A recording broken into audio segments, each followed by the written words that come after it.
संदर्भातली एक रूपरेषा ही ठरवण्यात आलेली आहे। जी काही नावं आहेत त्या नावांच्या संदर्भात काही निर्णय जे आहेत ते उद्या किंवा परवा घेतले जातील आणि जी काही रूपरेषा ठरली आहे त्या रूपरेषेनुसारच ही नावं फायनल होतील। आमचे जे काही महानगराचे अध्यक्ष आहेत, आमदार आहेत, हे मिळून त्या संदर्भात अंतिम निर्णय करतील। नागपूरचं काय सांगाल? इतर ठिकाणी ज्या पद्धतीनं समीकरण दिसत आहे त्या ठिकाणी काही चर्चा झाली का? बाकी ठिकाणी ओव्हरऑल चर्चा झालेली आहे। ओव्हरऑल चर्चा झालेली आहे। त्या ठिकाणचे जे प्रमुख आहेत त्या प्रमुखांना आम्ही नेमकं काय करायचं आहे तशा संदर्भातली लाईन देऊ आणि त्यानुसार पुढची कारवाई होईल। पवार यांना उपमुख्यमंत्री राष्ट्रवादी काँग्रेस पक्षाने प्रेझेंट केले जात आहे। असं आहे की कुठलाही निर्णय जो काही घ्यायचा असेल तो राष्ट्रवादी काँग्रेस पक्ष घेईल आणि राष्ट्रवादी काँग्रेस पक्ष जो निर्णय घेईल त्याच्या पाठीशी आम्ही उभे राहू, सरकार म्हणून आणि भारतीय जनता पार्टी। त्यामुळे मी आत्ता आपल्याला एवढंच सांगू शकतो की अजितदादांचं कुटुंब असेल किंवा राष्ट्रवादी काँग्रेस पक्ष असेल याच्या पाठीशी आम्ही पूर्णपणे उभे आहोत।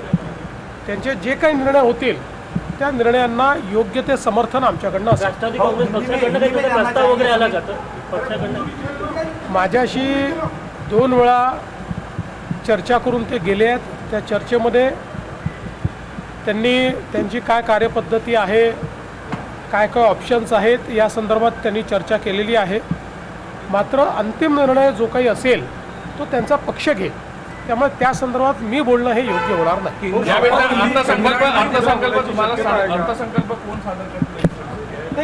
आता तरी असं आहे की अजितदादांनी भरपूर तयारी अर्थसंकल्पाची केली होती। त्यामुळे आता उद्यापासून मी स्वतः लक्ष घालून अर्थसंकल्पाच्या ज्या काही प्रोसेसेस आहेत त्या मी स्वतः पूर्ण करणार आहे आणि मग आम्ही इव्हेंच्युअली ठरवू काय करायचं। शपथविधी काही भेट ठरली का? शपथविधीची असते काही भेट? मी तुम्हाला सगळं सांगितलं आहे। याच्यापेक्षा जास्त सांगण्याला माझ्याकडे काही हिंदी में बताइए जिस तरह से कहा जा रहा है कि उपमुख्यमंत्री बनाया जाएगा, क्या चर्चा क्या? देखिए, कोई भी निर्णय जो होगा ये निर्णय राष्ट्रवादी कांग्रेस पार्टी लेगी। राष्ट्रवादी कांग्रेस पार्टी जो निर्णय लेगी हम उसके साथ खड़े रहेंगे, चाहे वो अजीत पवार जी का परिवार हो या राष्ट्रवादी कांग्रेस पार्टी हो। इनके साथ पूरी ताकत के साथ सरकार के रूप में और भारतीय जनता पार्टी के रूप में हम खड़े। सर, उनके नेता मिलने आए थे आपसे, क्या चर्चा हुई?